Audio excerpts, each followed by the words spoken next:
is there truly a house there or is it a lot? And that's a sad thing. When investors sell a property and they don't know what they have and they're not doing anything wrong because they bought it as a house. Well, in the meantime, that house burnt down and they didn't know about it, but they were trying to sell it as a full structure.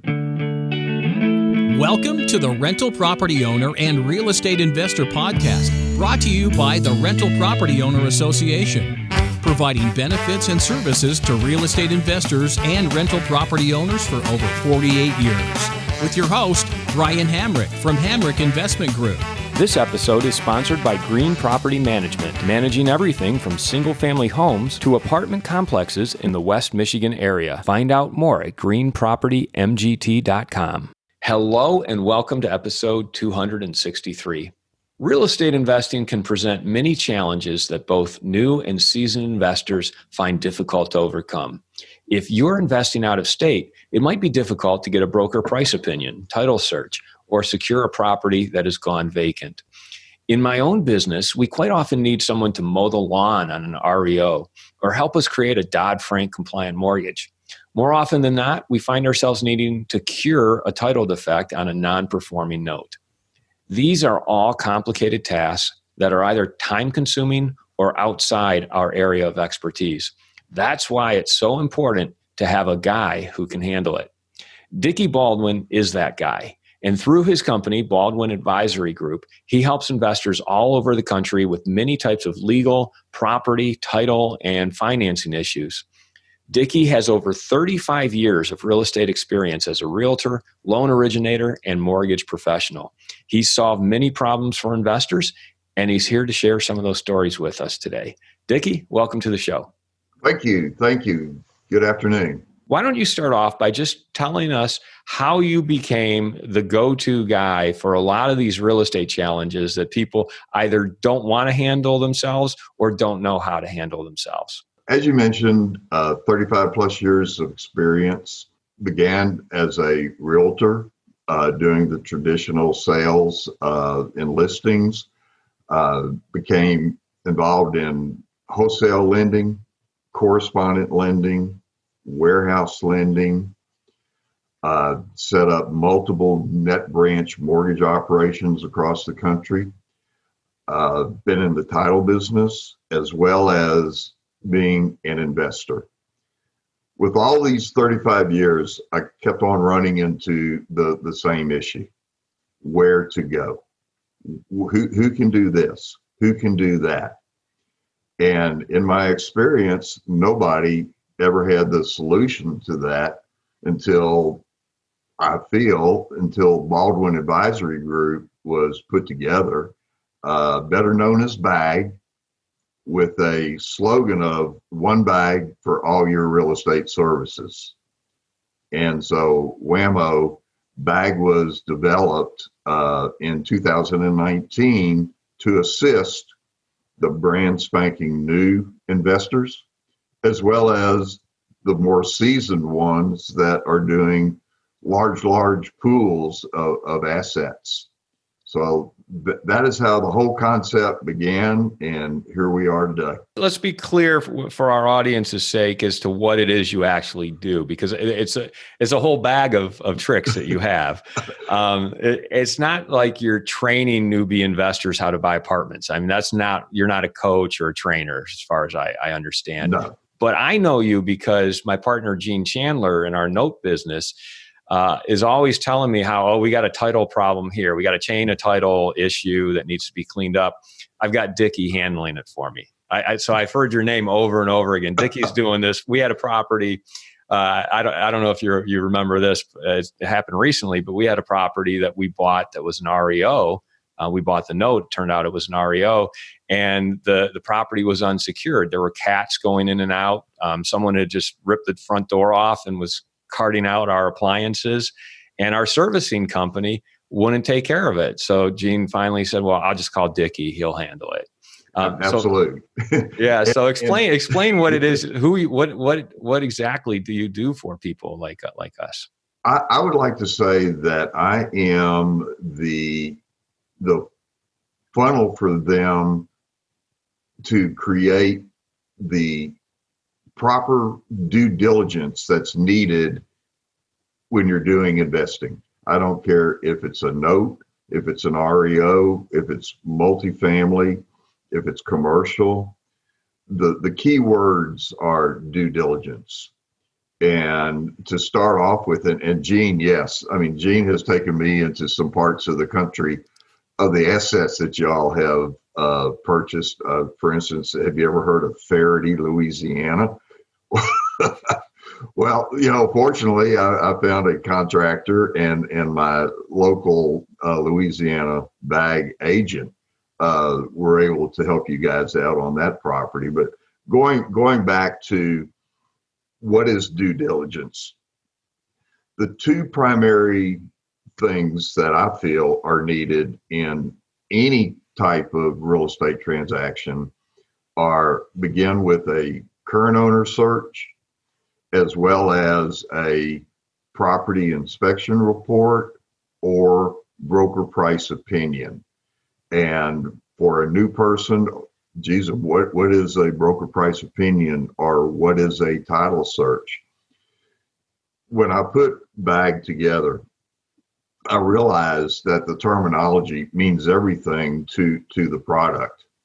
And so I'm able to put a definitive description of what each one of these services are. Like BPO is a broker price opinion. Now, there's a variety of ways that this can be handled. I personally would highly recommend, instead of trying to get on the internet or call a local agent to go out and do a broker price opinion, because you're trying to get a value, is to go through a third party vendor, such as myself, that works with vendors that have vetted agents all over the United States, that their job is to go out and get a value, not to try and get a listing, because that's what happens so many times when you try and call to get a local agent. These agents are vetted to go out, as I said, to do a very specific job, and that's to get a value. How do they determine a value? They pull 3 recently sold comps in the neighborhood, 3 current listings in the neighborhood, and come up with a as-is value utilizing the information through the MLS. Why is this an advantage by going through a third party? When that vetted agent completes the valuation of that property, it goes back to a quality control review board that if they do not agree with the value of that broker price opinion, they will send it back for revisions. Once it's all said and done, the report is sent directly to the client, so they can have that in their determination of value of the asset. When it comes to a title search is pulling all of the recorded information on the subject property, as well as any taxes, liens, or judgments that may be against that property. You mentioned Gene. We've run into several issues. In fact, there's a property right now in Algiers, Ohio, that could be a potential lost property due to back taxes.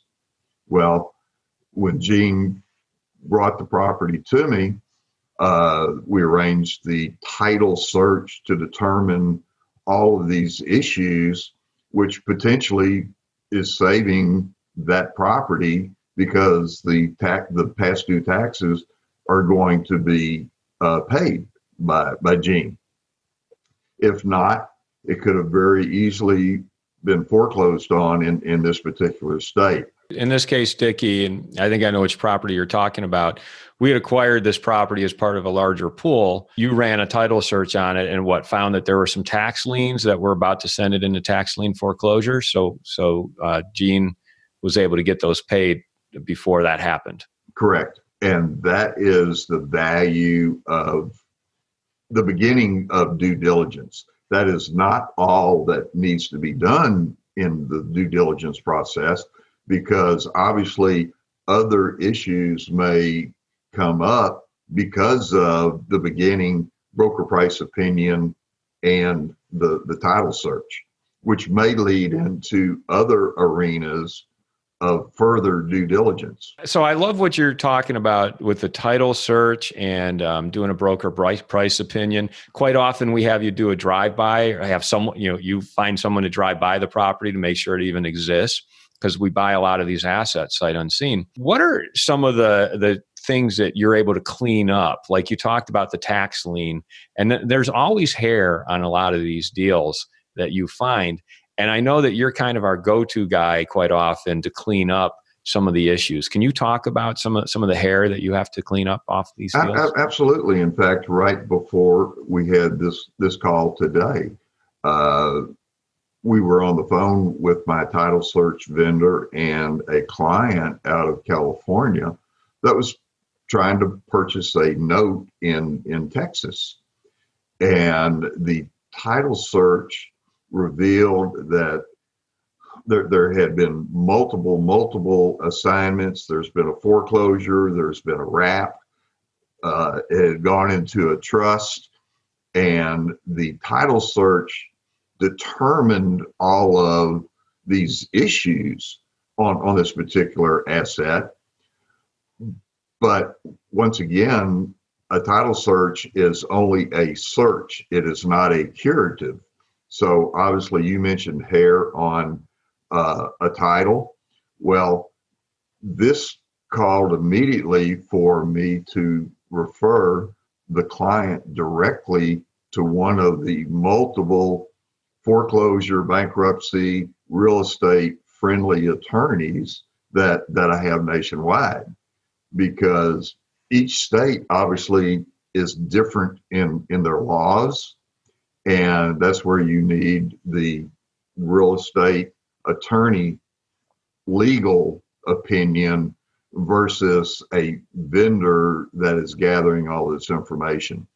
So that's just an example of going from the broker price opinion and the title search, finding, as you said, hair on the title, which obviously is going to need some type of curative work and or legal assessment on how to move forward or not move forward on the purchase of this particular note. Can you talk about how sometimes when you find that hair on the deal, how sometimes it can lead to opportunities, and how you've helped other examples of how you've helped people clean up some of those problems and achieve a greater profit than they would have otherwise? As you mentioned, you bought a pool, had a note in it that ended up, it was really in REO.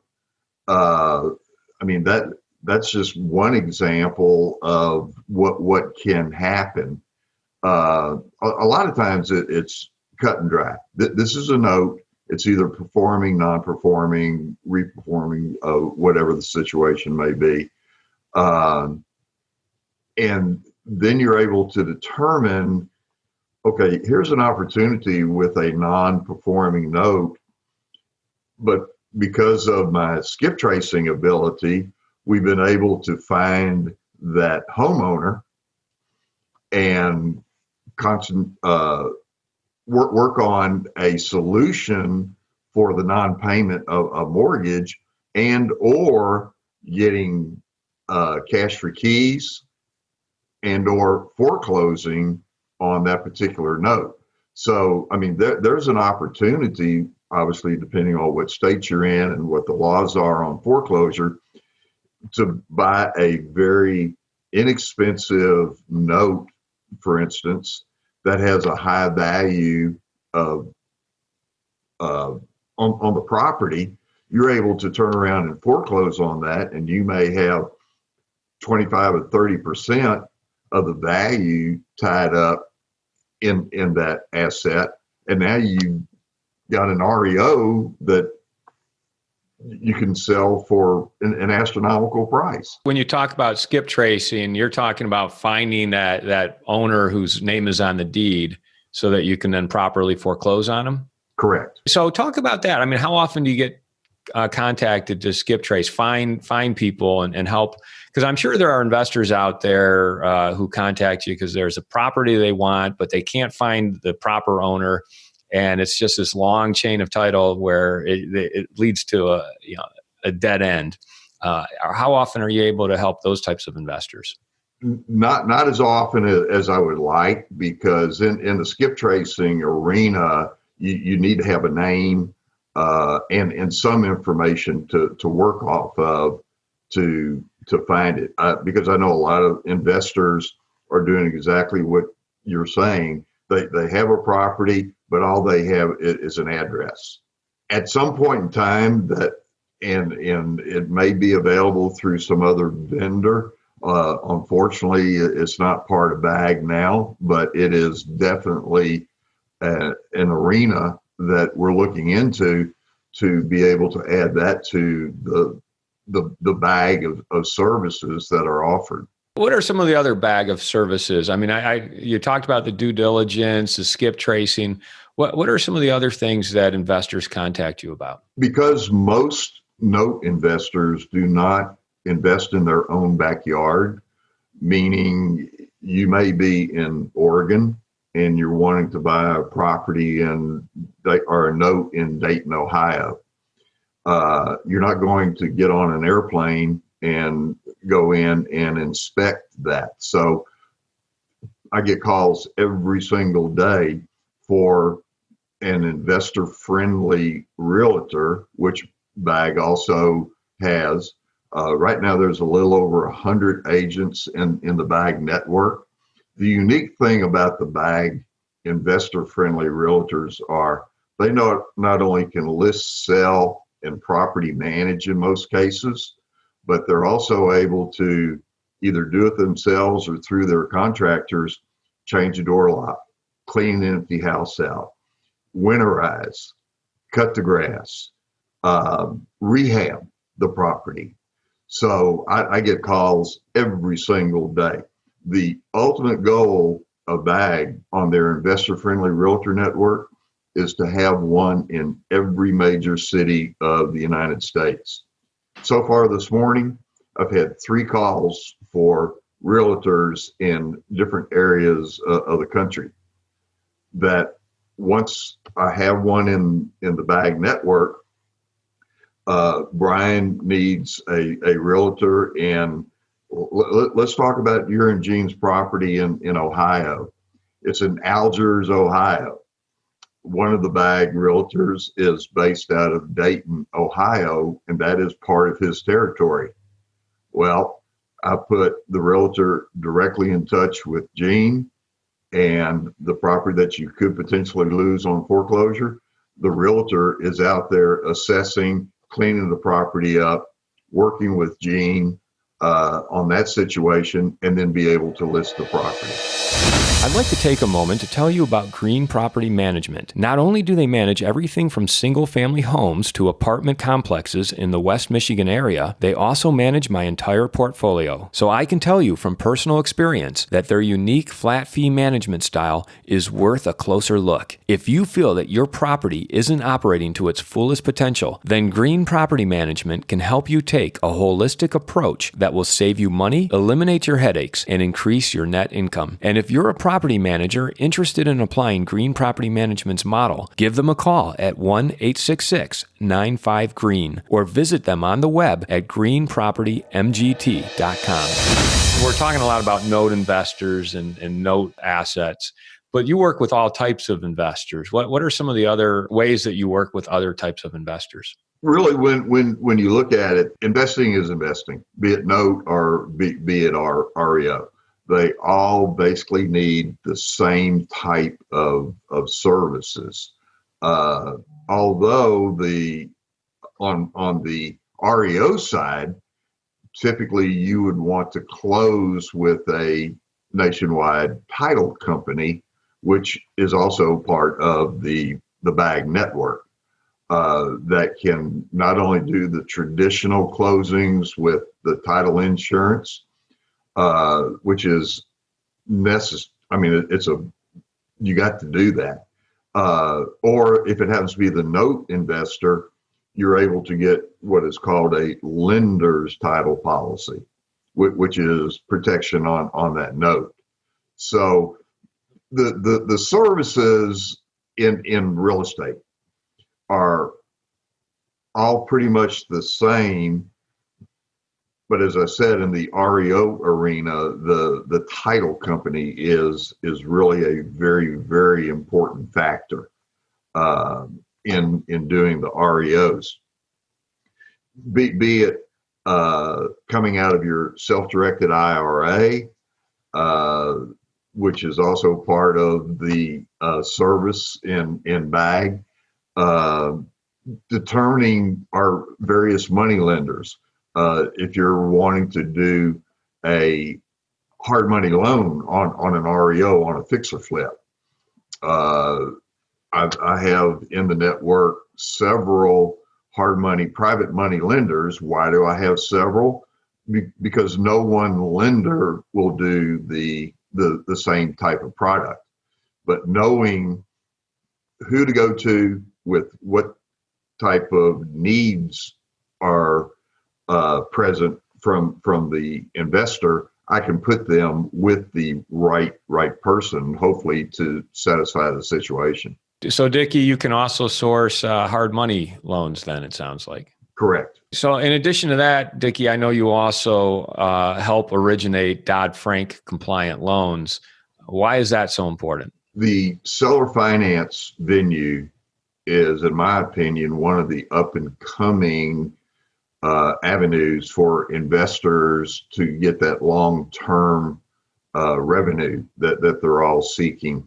What do I mean by seller finance? For those that are not familiar with it, it's where you own the property right now, and you find someone, or one of the agents finds someone to move into that property and own the property, and you create a seller finance mortgage compliant to Dodd Frank, which is very, very specific, because Dodd Frank was there to supposedly help the homeowners. With the seller finance, when you generate that note, you are the bank on that asset. You determine through contract the interest rate, the term, down payments, etc.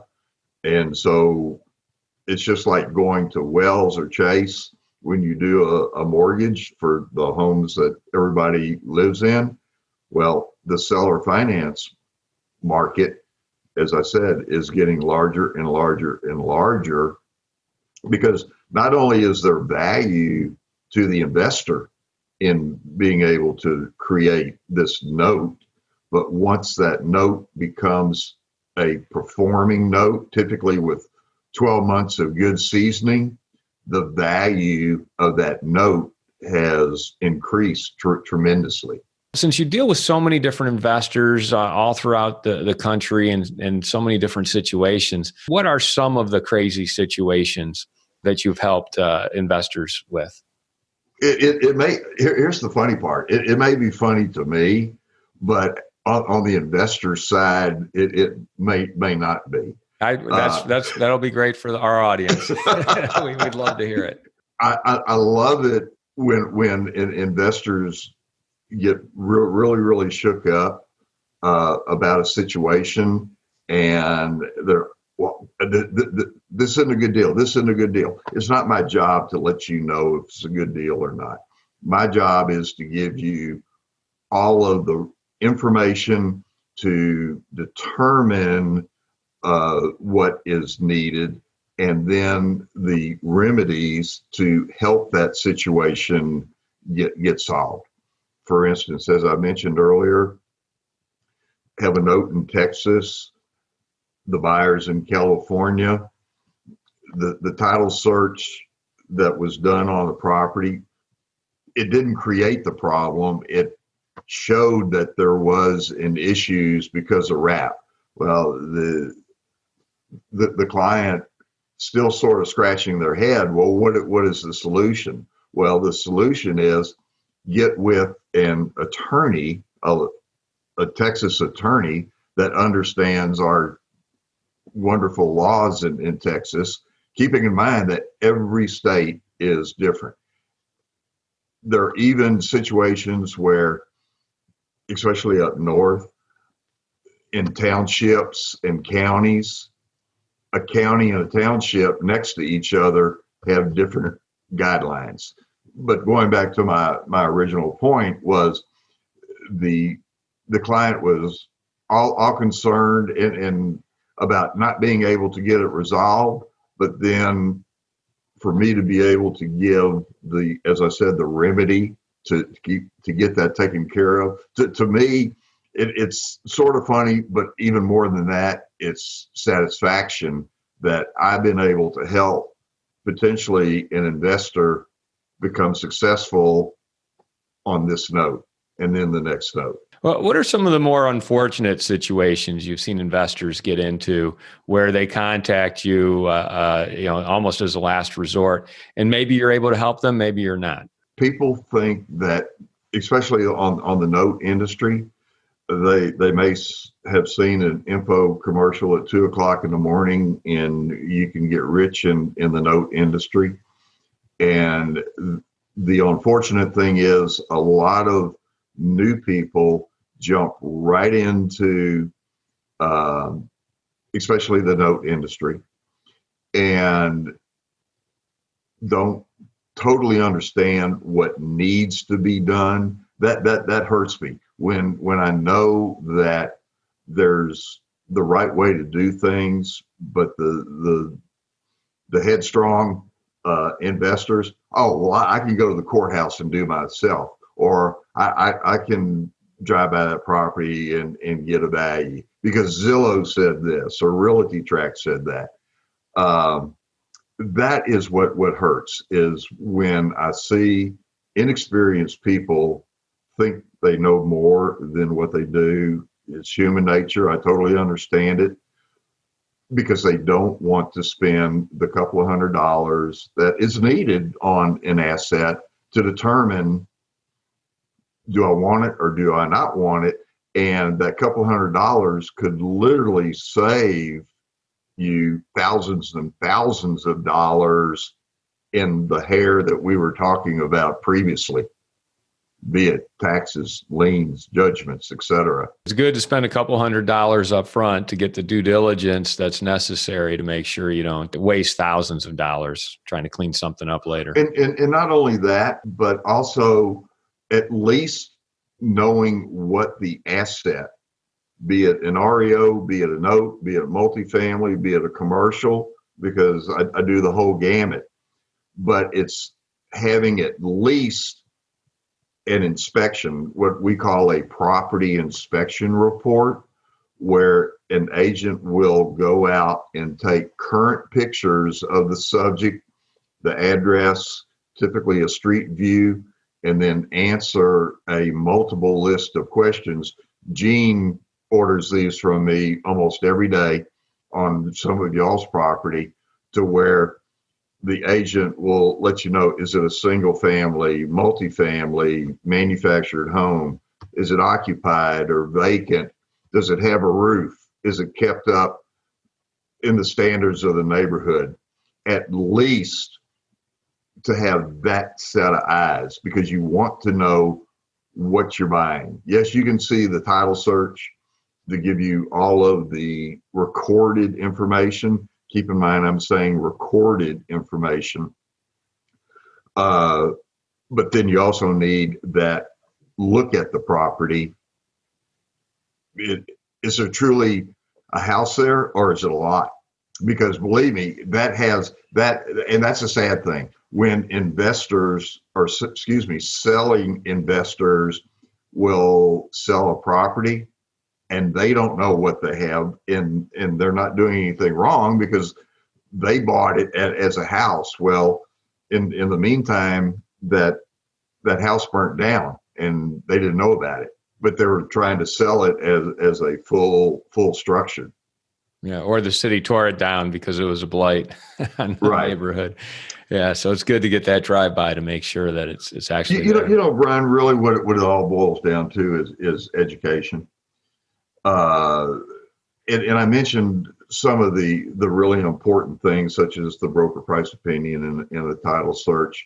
But then there's other avenues that aren't talked about that often. And like on the title search side, in many cities, water and sewer is a huge issue. When there's outstanding bills, well, there's many times that water and sewer is not a quote unquote recorded item. So an O&E or title search typically will not pull that up.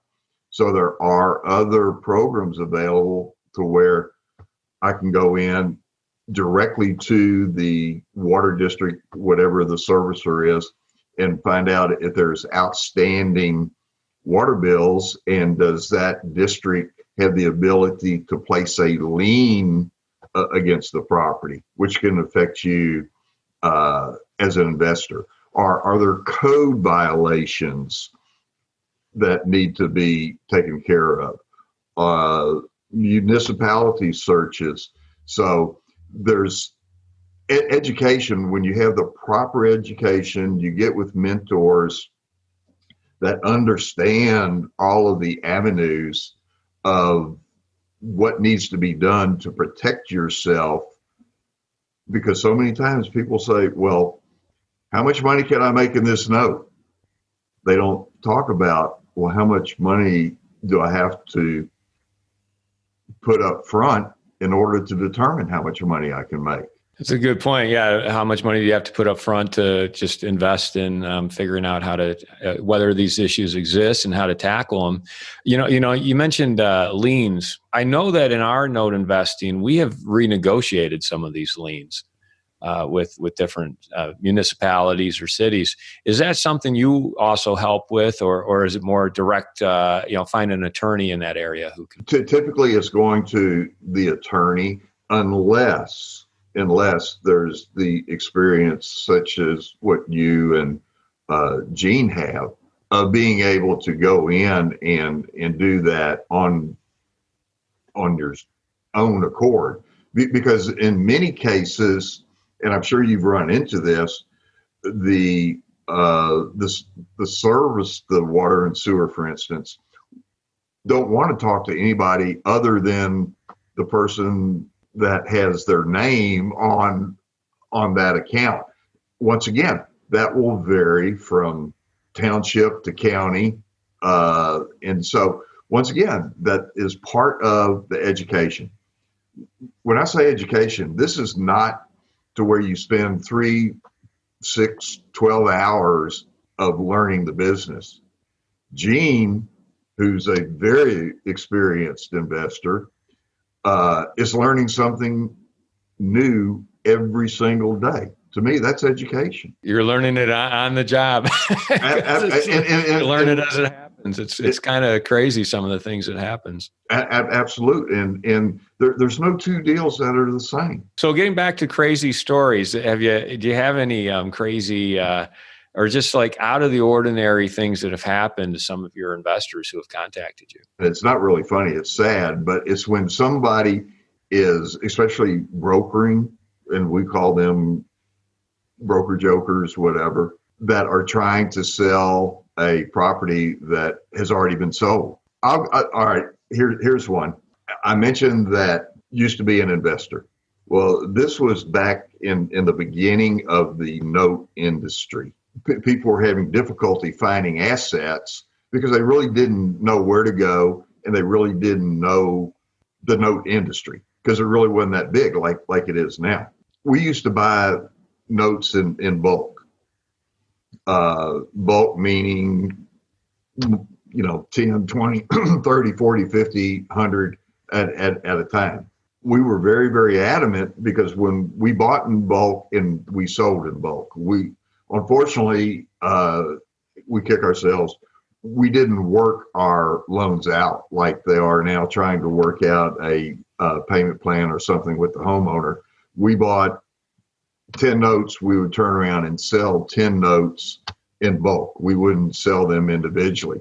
Well, we were very, very protective, we thought, of the tapes that we would show to potential buyers that had been vetted. Well, it ended up that maybe they may not want that asset, that group of assets. So what do? They turn around and hand it off to another buyer. Well, before you know it, we're getting our own tapes back from people that were representing themselves as the owner of the assets, which whammo, we owned.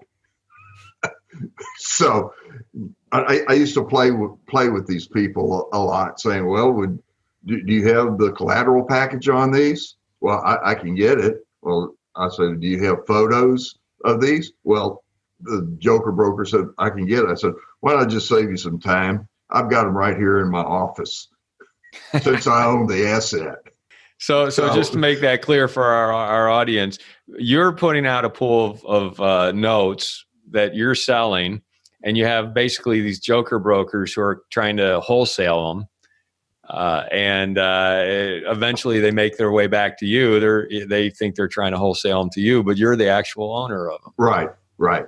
Yeah. So do you still see that in this industry, or is that a thing of the past? Not as bad as what it, used to be.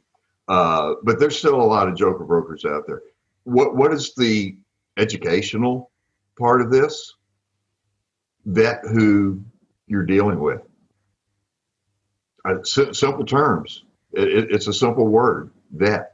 How do you vet who you're dealing with? I mean, to me, this industry is a little hard to get a beat on sometimes. How would you vet I who you're think dealing with? you have to ask the direct, pertinent questions. Do you have, if somebody shows you a note and you're going through the due diligence, do you have the collateral package? Who's the assigned holder of this note? Determining very pertinent questions. And if they turn around and say, well, I don't have the collateral package, or I can't tell you who this note is assigned to, you're not dealing with the seller. I might mention that knowing the difficulty of finding assets without promoting the bag network, on my website, there's also a registration form. And I might mention, it does not cost you anything to utilize my 35 years of vendor connections. I don't have a monthly fee or anything like that, but going back to the website, there's a form that you can complete to let me know if you're a seller or a buyer. What type of assets do you want? If you want notes, you simply check off non-performing, performing, reperforming, etc. And specifically, what states do you want? And there's also a section for REOs. When you send that to me, I'm able to enter that into the database. So for instance, if Brian, you complete the form and you say that you want a non-performing note in the state of Idaho, and one of the sellers that has come to me and asked me to help them sell some of their distressed assets, and I know it's a seller, and you have a note in Idaho as the seller, I will simply put you directly with that seller to where you can work one-on-one. In that case, you vetted the seller so Correct. that you know they're legitimate. Correct. Any other cautionary tales for our investors out there, Dickie? Things that you've seen, maybe some unscrupulous practices, or just municipal issues that you think people should be aware of.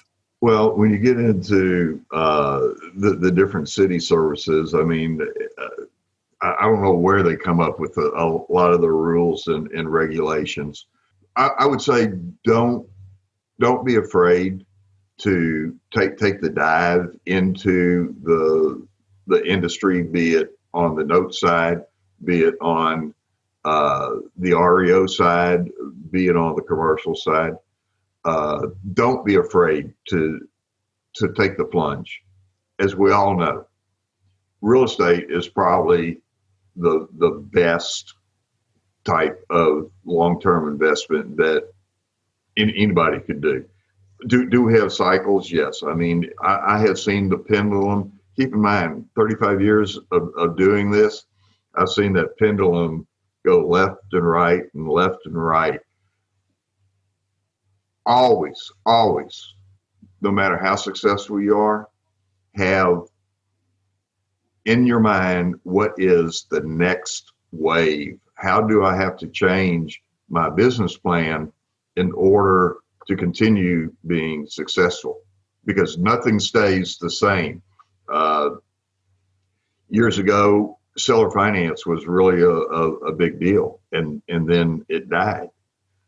And now all of a sudden that pendulum is coming back. And so you always, in this industry, you have to be willing to change what your methods are, not the practices, but the methods of becoming successful. Because, and what I mean by that is, it always boils down no matter what direction you go. Due diligence is you've got to do in order to be successful. But the type of investment is what I'm referring to. You got to be prepared for those changes. Just like commercial, I think we're going to see a boom in commercial. I mean, there's a controversy on this, but because of what has happened with the COVID and just the state of the country, there's and people not going to work any longer, and so companies are vacating their buildings because everybody's working at home. I mean, there's huge opportunities. I've got a client out of Dallas that they want to start treating commercial notes as the people that do the residential notes. They want to find that commercial property. They want to be able to go in and try and do a loan modification with that owner. And if not, they want to turn around and foreclose on that commercial. So when you say you are looking ahead and seeing a boom in commercial, are you saying you see a boom in non-performing and distressed commercial notes, and therefore you see a boom in the opportunity to pick up those assets? Absolutely, it's starting to dribble, and I think before long it should be more than just a drip. Yeah, so we're recording mid to late October of 2020. This will probably, when it comes out, be early 2021. Do you think we'll see that in 2021? I think the first and second quarter are going to be a large indicator of the direction of what's going to happen. Obviously, the election will be over. Either have a new president or the existing president. New views, old views. The first quarter of 2021 is going to be interesting for all of us. Yeah, it'll be a defining no matter where quarter. you are. Yes, it will. Yes. So, Dickie, tell our audience how they might find out more about you or get in touch with you about your services. Absolutely. The name of the company is Baldwin Advisory Group. And going on the personal side real quick, I failed to mention this. In 2018, after 35 plus years, I had decided to retire because I was 70 years old. After a couple of days of being retired and realizing that I couldn't make a hole in one every time I went out to play golf, I decided, wait a minute, I'm bored. And that was the creation of Baldwin Advisory Group. 72, well, I'll still be 72 when this is aired. But Baldwin Advisory Group, or BAG, is there to help all new, old, seasoned, unseasoned investors become successful. So by going to baldwinadvisorygroup.com or email at dbaldwin, at baldwinadvisorygroup.com. I'm located in Houston, Texas, although I do work nationwide, both residential and commercial. Phone number 936-447-4170. As I tell everybody, I only work half a day every day. So if I can't get it done in 12 hours, then I pick it up the next day. Since there's 24 hours in a day and I work 12 of them. Well, Dickie, thanks for sharing with us your experiences and, especially your emphasis on due diligence and how you go about it and just examples of how you are helping investors all across the country with their assets. Primarily, it sounds like note investors, but other investors as well. And, I want to thank you for your help with our investments as well. I mean, I know you've been our guy for a while and it's great to have you on the show and get to talk with you. Well, fantastic. I really, really appreciate the opportunity and just give me a call because, geez, I love what I'm doing and I want you to love investing as much as I love helping everybody out. I want to thank everybody for listening to this episode. I'm your host, Brian Hamrick from Hamrick Investment Group, and you can find out more about me by going to higinvestor.com. That's higinvestor.com. And you can also ask questions and join us on Facebook by going to RPOA, Rental Property Owner and Real Estate Investor Podcast. This episode was sponsored by Green Property Management, managing everything from single-family homes to apartment complexes in the West Michigan area. Find out more at greenpropertymgt.com. You've been listening to the Rental Property Owner and Real Estate Investor Podcast, brought to you by the Rental Property Owner Association. You can find out more at rpoaonline.org. If you enjoyed this podcast, please go to iTunes to subscribe, rate, and review.